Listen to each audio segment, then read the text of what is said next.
अंतरराष्ट्रीय युवा विद्वान, जैन दर्शन में यूनिवर्सिटी टॉप व गोल्ड मेडलिस्ट, जैन सिद्धांत एवं न्याय विषयों को सरलता से समझाने वाले, यूएसए, इंग्लैंड, ऑस्ट्रेलिया आदि अनेक देशों में जैन धर्म की महती प्रभावना करने वाले, पंडित टोडरमल पुरस्कार, युवा विद्वत रत्न आदि अनेक पुरस्कारों से सम्मानित मूर्धन्य विद्वान डॉक्टर संजीव कुमार गोधा जयपुर द्वारा जानिए धर्म का मर्म। इस कार्यक्रम के प्रायोजक हैं स्वर्गीय श्री पवन जी कासलीवाल की स्मृति में उनकी धर्मपत्नी श्रीमती मधु जी कासलीवाल जयपुर एवं पुत्री दिव्या चौधरी, दामाद अरिहंत चौधरी, दोहितिक शाइक चौधरी व श्रद्धान चौधरी किशनगढ़ अजमेर राजस्थान। नमो अरिहंताणम, नमो सिद्धाणम, नमो आयर्याणम, नमो वज्रायाणम, नमो लोये सव्यसाहुणम। ओकारं बिंदु संयुक्तं नित्यं ध्यायन्ति योगिनः, कामदं मोक्षदं चैव ओंकाराय नमो नमः।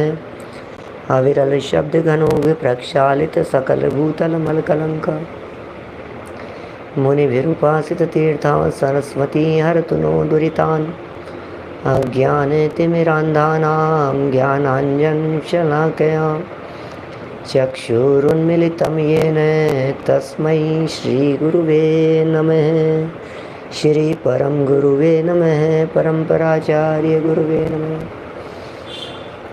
सकल कलुष विध्वंसकं श्रेयसां परिवर्धकं धर्म संबंधकं भव्य जीव मनः प्रतिबोधकारकं पुण्य प्रकाशकं पाप प्रणाशकमिदं शास्त्रं श्री संयम प्रकाश नामधेयम्। अस्य मूल ग्रंथ कर्ता रहे श्री सर्वज्ञ देवास्तदुत्तर ग्रंथ कर्ता रहे श्री गणधर देवा प्रतिगणधर देव। तेषां वचनानुसारम् आसाद्य आचार्य श्री कुंद कुंदामनाय आचार्य सूर्यसागरेण विरचितं श्रोतारः सावधानतया शृण्वन्तु।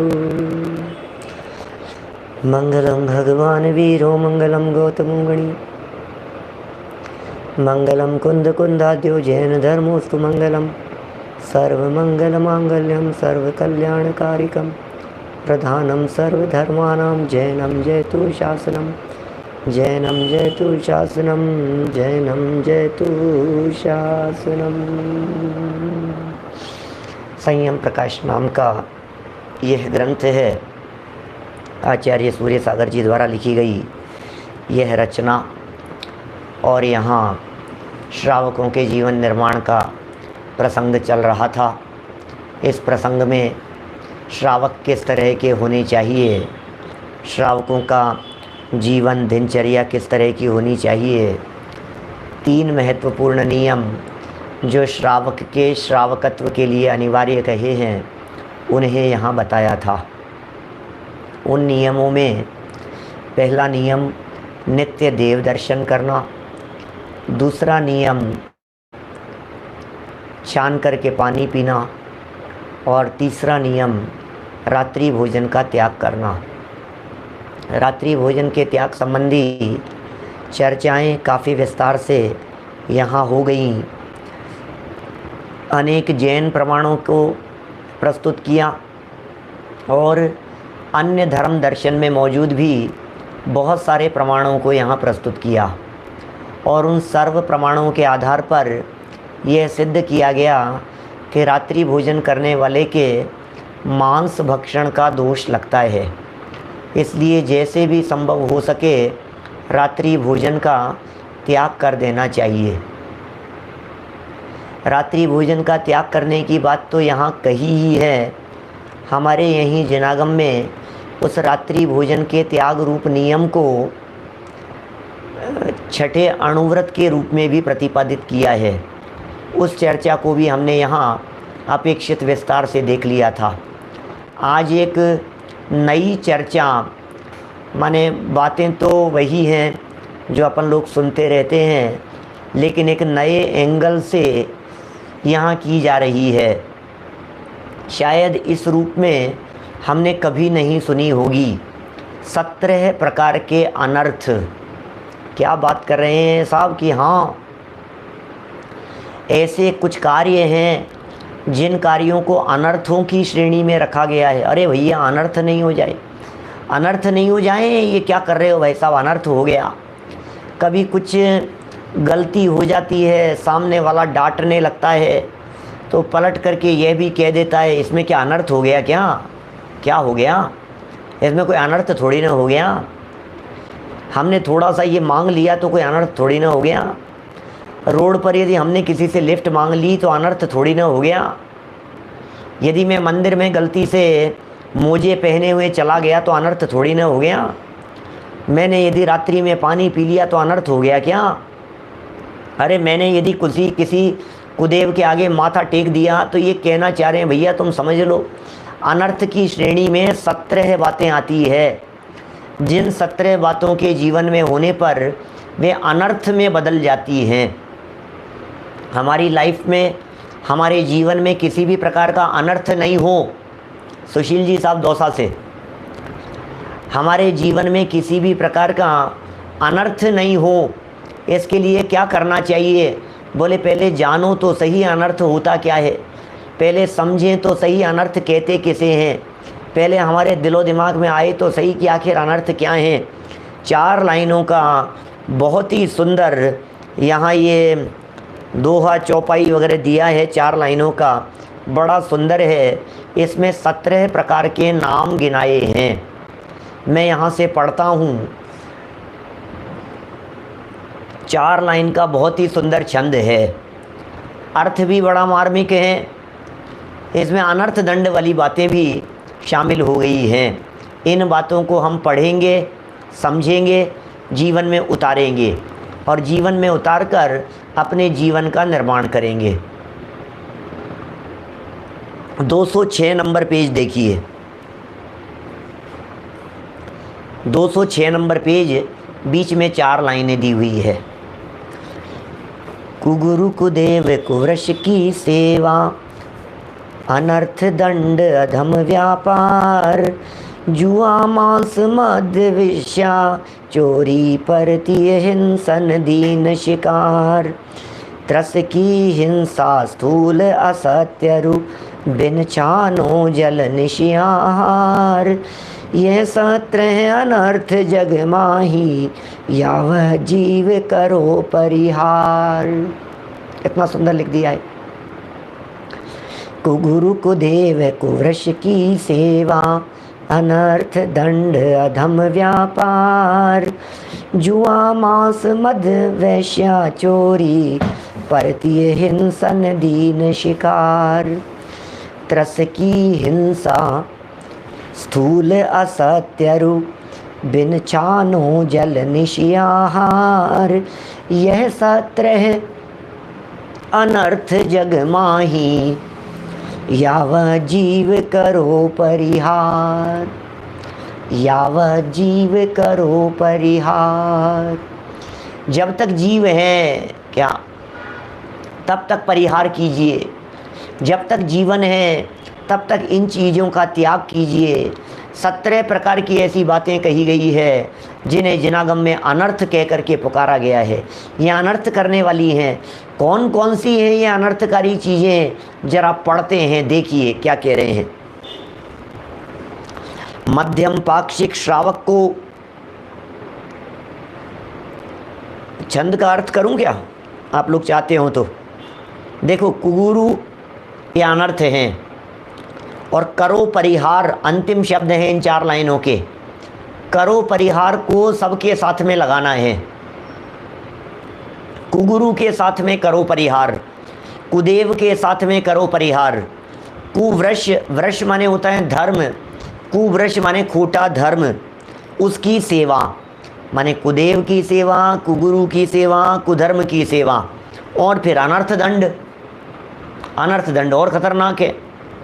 फिर अधम व्यापार, खोटा व्यापार, खोटा बिजनेस, जुआ खेलना, मांस खाना, मद्य माने शराब पीना, यहाँ मद्य शब्द है, मद्य होना चाहिए, करेक्शन किया जा सकता है।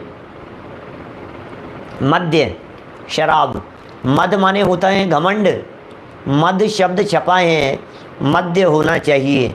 वेश्या सेवन, चोरी, परतीय माने पर स्त्री सेवन, हिंसन माने हिंसा, हिंसन दीन, दीनों की हिंसा और शिकार कर लेना, त्रस की हिंसा, त्रस जीवों की हिंसा, स्थूल असत्य, मोटा मोटा झूठ बोलना, अरु बिन छानो जल, बिना छना हुआ जल का सेवन करना, निशियाहार, रात्रि में भोजन करना, यह सत्र है अनर्थ जगमाही। ओ हो, यह सत्र है अनर्थ जगमाही। भैया ये 17 बातें ऐसी कह दी गई है जो अनर्थ होता है। यावत जीव करो परिहार, जब तक जीवन है तब तक आप इनका परिहार करो। क्या ठीक है ना? देखिए नीचे पढ़ रहे हैं क्या क्या बातें हैं सुधारने के लिए। अब इनमें जहाँ जहाँ अपनी चूक होने की संभावना दिखती हो कि चूक जाते हों कि गलती में होते हों, उन सबको छोड़ देना। देखिए क्या लिख रहे हैं यहाँ पर, जरा देखें। मध्यम पाक्षिक श्रावक को निम्न प्रकार 17 दुर्गुण जन्म पर्यंत छोड़ देने चाहिए। आज ही छोड़ दीजिए इन 17 के 17 को, जीवन पर्यंत के लिए छोड़ देने चाहिए जैनी को ये सारे की सारी चीज़ें, तभी वह मध्यम पाक्षिक श्रावक की कोटि में गिना जा सकेगा, अन्यथा नहीं। फर्स्ट नंबर कुगुरु। हो सारी दुनिया कुगुरुओं के चक्कर में उलझी है, क्या बताएं। जिसको देखो उसे वो कुगुरुओं के चक्कर में उलझा हुआ है।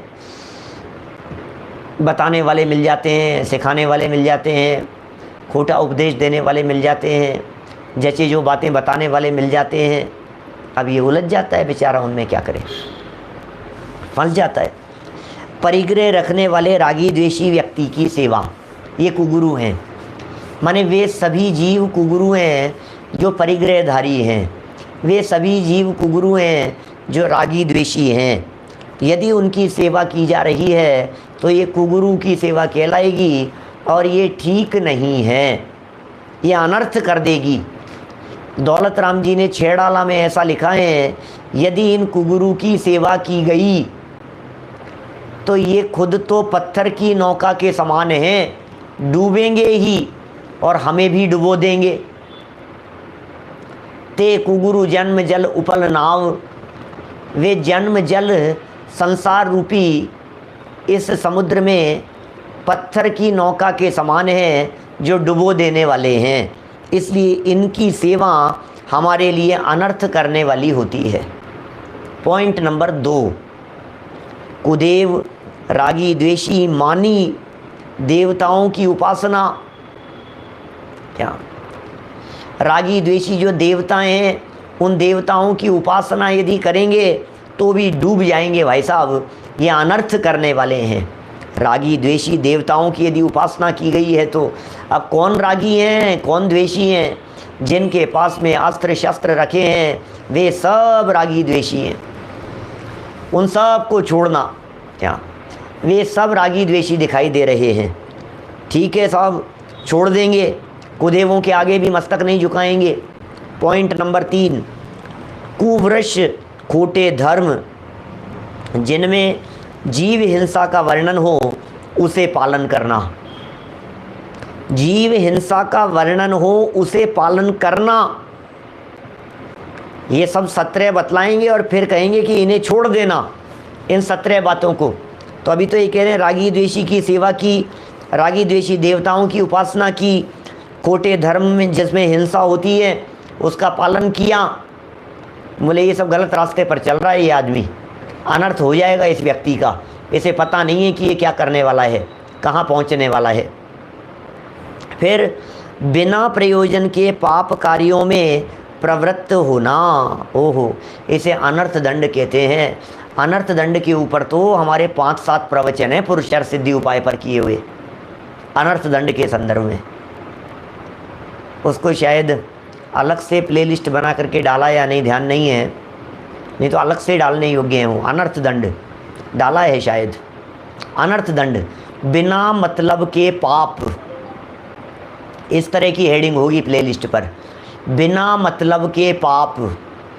ये कौन से पाप हैं जिन्हें यहाँ अनर्थ कह करके पुकारा गया है? ये नाम है 4था नंबर, बिना प्रयोजन के पाप कार्यों में प्रवृत्त होना। पानी ढुल रहा है, पंखा चल रहा है, रूम में एसी चल रहा है, हम कहीं दूर बैठे हैं, समझ रहे हैं आप, ज़मीन पर बैठे हैं तो लकीटे कर रहे हैं, घास पर चल रहा है, घास को उखाड़ रहा है, क्या माने कितनी कितनी तरह की बातें हो सकती हैं। ज़बरदस्ती पेन हाथ में आ गया है तो पेन चला रहा है, खोटे काम कर रहा है, बैठे बैठे राजनीतिक चर्चाओं के अंदर उलझा हुआ है। ये सब बिना मतलब के पाप हैं जिनसे हमारे लौकिक जीवन का किसी तरह का कोई संबंध नहीं है। इसे अनर्थ दंड कह करके पुकारा गया है। ऊपर जो दोहे लिखे थे उसमें तो अनर्थ दंड शब्द का प्रयोग किया गया था। बिना प्रयोजन के पाप कार्यों में प्रवृत्त होना। चलिए और देखिए आगे क्या कह रहे हैं। दुष्ट व्यापार, दुष्ट व्यापार। अब ये थोड़ा सा दुष्ट व्यापार जो है ना, शब्द तो एक है, छंद में भी ऊपर लिखा था अधम व्यापार, और यहाँ कम से कम इसके लिए 6-7 लाइनें दी है। अब इन 6-7 लाइनों को पढ़ता हूँ, अपने अपने व्यापार को तलाशना। इस तरह का यदि व्यापार आपके जीवन में दिखाई दे रहा हो या चल रहा हो तो उसे धीरे धीरे बाइंड अप करने की कोशिश करना, और उसे बाइंड अप करके शुद्ध सात्विक रीति से जैनियों के योग्य कार्य करना। सावध्य क्रियाओं से जीविका करना, ये दुष्ट व्यापार है। सावध्य क्रियाओं से आजीविका करना। क्या होगा? ऐसा व्यापार करना जिसमें त्रस्त जीवों की विशेष विराधना या हिंसा होती है। अब इस तरह के व्यापार करने वाले लोग हो सकते हैं दुनिया में जिनसे साक्षात ही त्रस्त जीवों की विराधना हो रही हो। सोचो जरा क्या क्या हो सकता है। सावध्य माने पाप क्रियाएं, सावध्य माने मोटे मोटे पाप, है ना। सावध्य क्रियाएं मतलब जिन क्रियाओं के अंदर बहुत मोटी मोटी विराधना हो रही हो, वो सब।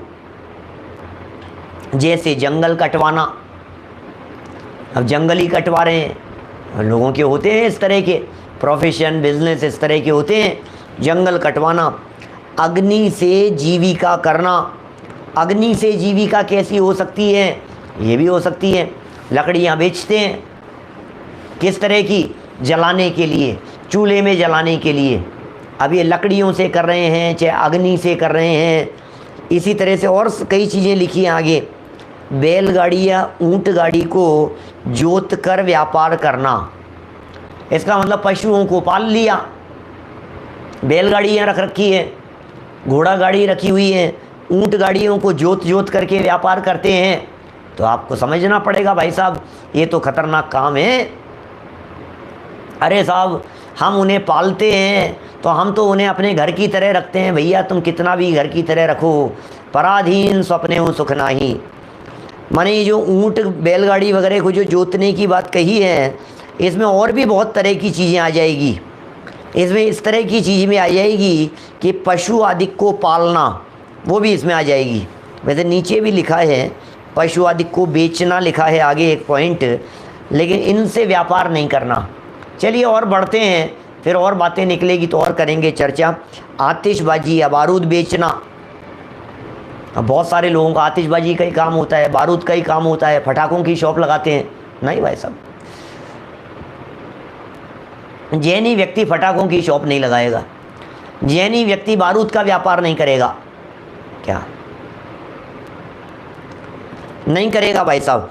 आतिशबाजी नहीं करेगा, बारूद नहीं बेचेगा। कोल्हू वगैरह से तेल निकाल कर बेचना। अब कोल्हू का तेल निकाल करके बेचता है, ये क्या होगा? ये जहाँ तेल निकाला जाता है कोल्हू का तेल, वहाँ क्या होता है? वो बैल को भी तकलीफ़ होती है, और उसके अंदर क्या पीस रहे हो, क्या बना रहे हो, किस तरह का निकाल रहे हो, ये भगवान ही जाने भैया क्या हो रहा है। तालाब को सुखा कर उसमें गेहूँ आदि बोना, सुखा देते हैं, तालाब वगैरह का पानी निकाल करके उसे सुखा देते हैं, गेहूँ बो देते हैं। विष को या लाख को बेचना, जहर नहीं बेचना कभी भी। जहर बेचने का भी, पॉइजन रखते हैं अपनी दुकान पर, कोई व्यक्ति ले जावे, अरे किसके लिए? पॉइजन तो मारने के लिए ही होता है। लाख बेचते हैं बहुत सारे लोग, कभी नहीं। बंदूक वगैरह इस तरह की चीज़ें भी नहीं बेचना। हाथी दांत या शेर वगैरह के नखों को बेचना। शेर होते हैं ना, लायन के पंजे भी बिकते हैं। हाथी दांत तो बहुत काम में आते हैं, बहुत जगह जगह पर हाथी दांत की वस्तुएं बहुत महंगी महंगी बिकती है, एंटिक चीज़ों की तरह चीज़ों के रूप में। तो ये कह रहे हैं उनको बेचने का व्यापार कभी नहीं करना। पशु आदि को बेचने का काम कभी नहीं करना, जानवरों को बेचने का। लाख जानते हैं आप, लाख क्या चीज़ होती है? लाख नहीं जानते क्या? चूड़ियों वगैरह में, कड़े चूड़ियों वगैरह के अंदर पीछे भरी जाती है।